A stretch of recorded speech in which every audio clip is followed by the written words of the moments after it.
channels. Today I am going to discuss the topic instruction cycle. So what is instruction?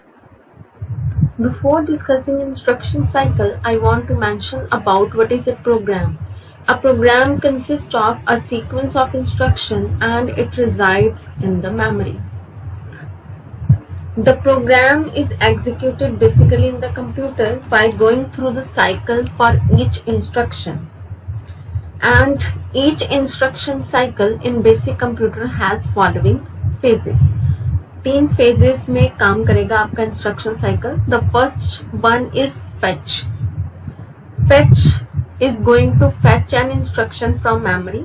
जो instruction है memory में पड़ी उसको लेगा. Then it will decode the instruction, उसकी decoding की जाएगी.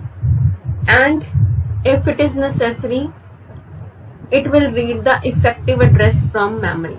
So what is effective address? Effective address वो address है जहां पे जाकर आपको ऑपरेंड का पता चलेगा. इफेक्टिव एड्रेस वहां पे पॉइंट करेगा उस एड्रेस पे जहां पे ऑपरेंड का एड्रेस आपको मिल जाएगा. And it is in case of indirect address. And the last one is execution of the instruction. So after the 4th phase, it will again jump back to the phase number 1, that is fetching of instruction. And ये process continue रहेगी until the halt instruction is encountered. The next thing is how it works. The first is initially जो आपका program counter है, it is loaded with the address of the first instruction in the program. उसमें first instruction का address load किया जाएगा. Then SC जो आपका sequence counter है उसको क्लियर किया जाएगा. जब एससी काउंटर क्लियर होगा तभी आपका टाइमिंग सिग्नल T0 है वो एक्टिव हो जाएगा. देन आपका सीक्वेंस काउंटर इंक्रीमेंट करता जाएगा आफ्टर ईच क्लॉक पल्स.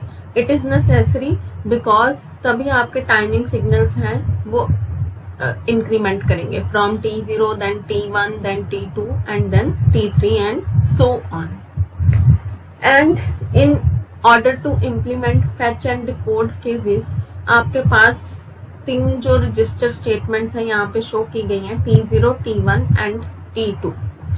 ये तीनों स्टेटमेंट्स जो हैं आपका फैच एंड डिकोड फेज को इम्प्लीमेंट करते हैं, which is represented through the diagram using common bus. So this is the diagram for implementing the register transfers for the fetch phase, in which there is a memory unit, AR register, PC register and IR register. This is your IR, this is your PC program counter and this is your address register. And यहाँ पे आप देख रहे हो कि memory unit के साथ सिर्फ आपका एड्रेस रजिस्टर जो है वही कनेक्टेड है. Rest of the registers are not directly connected to the memory unit. And here is the selection lines S2, S1 and then comes S0. And here are the logic gates using which this fetch phase is implemented. And this is your bus and all the registers here, AR register is connected to the bus, PC register is connected to the bus, IR register is connected to the bus from both the sides. And यहाँ पे आपके decimal codes लिखे हैं. For memory unit it is 7 and if it is 7 तो binary value उसकी क्या होगी 111. Then comes 1, 2 and 5. इनके corresponding इनके binary codes हैं.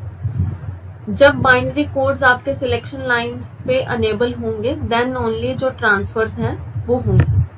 सो there is a clock which is associated with each registers. Clock pulse हमने लगाई है. देन IR रजिस्टर के साथ आपकी जो इनपुट है विच इज लोड, PC के साथ आपका इंक्रीमेंट है, AR के साथ भी आपके लोड है इनपुट और मेमोरी के साथ आपकी रीड है प्लस एड्रेस लगा हुआ है. And here are the timing signals T0 and T1 for implementing the fetch phase. This is basically the register transfers for the fetch phase. जो operations perform होंगे during T0 वो आपका है PC to AR.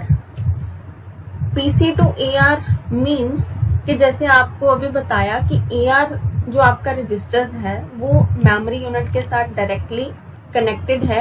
इस वजह से आपको जो एड्रेस है पीसी रजिस्टर से जो भी आएगा उसको आपको AR में ट्रांसफर करना पड़ेगा in this timing signal T0। The next thing is जो भी इंस्ट्रक्शन रीड होगी मेमोरी से उसको आप IR रजिस्टर में रखोगे with the clock transition which is associated with the timing signal T1 जो यहाँ पे शो किया गया in T1। The next thing is PC को भी साथ में इंक्रीमेंट किया गया at the same time so that कि उसमें नेक्स्ट इंस्ट्रक्शन का एड्रेस जो है एग्जीक्यूट होनी है उसका आ जाए। And next timing signal is T2। T2 का काम ये है कि वो डिकोड करेगा ऑपरेशन कोड को। ऑपरेशन कोड की जो बिट्स हैं that is from 12 to 14 plus जो भी 0 to 11 बिट्स में एड्रेस है वो भी ट्रांसफर किया जाएगा into address register. And then जो आपकी लास्ट बिट होगी इंस्ट्रक्शन रजिस्टर की उसको ट्रांसफर किया जाएगा I में which is your mode bit. So in detail, in order to implement this T0 timing signal, जो आपकी ट्रांसफर होनी है information from program counter to address register, वो एक्चुअल में इम्प्लीमेंट कैसे होती है। सबसे पहले तो आप अपने पीसी रजिस्टर जो है आपका उसके कंटेंट्स को कहाँ पे रखोगे, बस के ऊपर। बस के ऊपर आप कब रख पाओगे, जब सिलेक्शन लाइंस की वैल्यू किसके इक्विवेलेंट होंगी, 2 बाइनरी उसकी वैल्यू क्या है 0 1 0। Then after placing the content आप क्या करोगे, AR रजिस्टर की लोड इनपुट को अनेबल करोगे। जितनी देर तक लोड इनपुट अनेबल नहीं होगी आपके बस के थ्रू जो कंटेंट AR में जाएंगे वो लोड नहीं हो पाएंगे। So that's why you have to enable the load input. So coming to T1 timing signal, T1 में सबसे पहले आपको रीड इनपुट जो है मेमोरी के उसको अनेबल करना पड़ेगा। उसके बाद आप मेमोरी के कंटेंट्स को बस पे ट्रांसफर करोगे। दिस इज योर बस लाइन। बस पे ट्रांसफर करने के लिए आपको सिलेक्शन लाइंस की वैल्यू किसके इक्विवेलेंट चाहिए, 7 के। That means it should be 111। जब 111 होगी सिलेक्शन लाइंस की वैल्यू तो मेमोरी के जो भी कंटेंट्स रीड हुए हैं उनको आप बस पे प्लेस कर दोगे। देन नेक्स्ट थिंग इज कि आपके बस के कंटेंट्स अब जाएंगे IR के पास। IR के पास तभी लोड होंगे जब इसकी लोड इनपुट जो है वो एक्टिव होगी, अनेबल होगी। And then the last thing is increment the PC register. और PC रजिस्टर को इंक्रीमेंट करने के लिए आपको इंक्रीमेंट इनपुट को क्या करना पड़ेगा, एक्टिव। अब आप देख रहे हैं कि इस register transfers for the fetch phase में आपने OR गेट्स को यूज किया गया है। OR गेट्स को इसलिए यूज किया गया है बिकॉज जो आपके अदर कंट्रोल फंक्शंस हैं वो भी सिमिलर टाइप ऑफ ऑपरेशंस को हैं इनिशिएट कर रहे हैं at the same time. So that's why OR gates are included in this diagram. And in the T2 phase, decoding occurs as we have already discussed. And after T,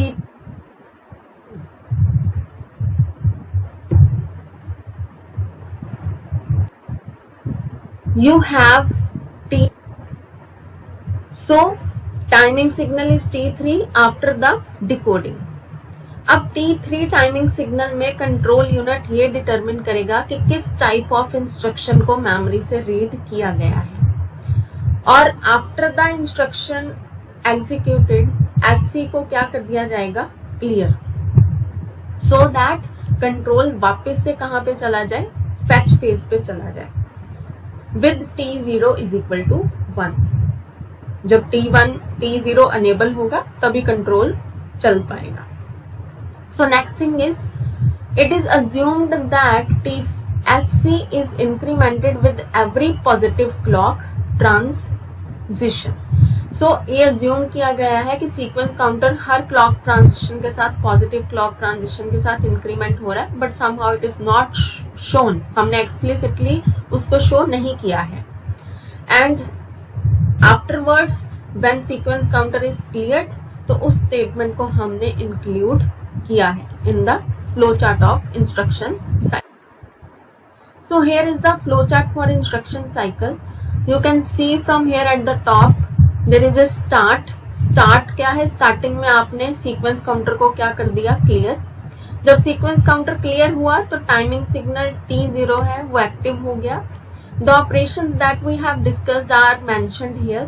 सबसे पहले program counter के contents हमने किस में डाले? AR register में. Then register से जो एड्रेस रीड हुआ है उसको ट्रांसफर किया गया है IR रजिस्टर में, and at the same time PC के कंटेंट्स को इंक्रीमेंट किया गया at T1 timing signal. Then comes T2 where the decoding occurs, and next is your D7. D7 जो आपकी बिट है, D7 is your decoder output which is equal to 1 if the operation code is equal to binary value 111. इसकी value 1 तभी होगी जब आपकी op code की value 111 होगी. And there are two cases. एक है कि अगर इसकी वैल्यू 1 है तो रजिस्टर या फिर इनपुट आउटपुट ऑपरेशंस एग्जीक्यूट होंगे, और अगर इसकी वैल्यू 0 है तो मेमोरी रेफरेंस ऑपरेशंस जो हैं वो एग्जीक्यूट होंगे. Then again there is condition कि मोड बिट चेक की जाएगी. अगर तो मोड बिट 0 है तो डायरेक्ट एड्रेस इंस्ट्रक्शन एग्जीक्यूट होगी, अगर 1 है तो इनडायरेक्ट एग्जीक्यूट होगी. सिमिलरली हियर अगर मोड बिट की वैल्यू 0 है तो रजिस्टर रेफरेंस इंस्ट्रक्शन एग्जीक्यूट होगी, और अगर 1 है तो इनपुट आउटपुट इंस्ट्रक्शन जो है एग्जीक्यूट होगी at the timing signal T3. अगर तो डायरेक्ट एड्रेस है तो आपको इफेक्टिव एड्रेस की जरूरत नहीं है, बिकॉज उसी एड्रेस पे आपको ऑपरेंड का पता चल जाता है. But in case of indirect आपको एक एड्रेस, जिस एड्रेस पे आप जाते हो वहां पे जाकर आपको एक और एड्रेस मिलता है जहां पे जाकर आपको ऑपरेंड मिलता है. So that's why you have to move the effective address from into the AR register where the operand is stored. So next you execute these instructions, and please note that SC is cleared after execution of each instruction, whether it is memory reference, whether it is register reference, or whether it is input output reference. So then after execution, as I have told you that control is going again back to T0 for the fetching phase, for the fetching of the next instruction. So this is all about the instruction cycle. Stay tuned with the SAM Quick Learning channel for the further videos for determining the type of instruction in detail.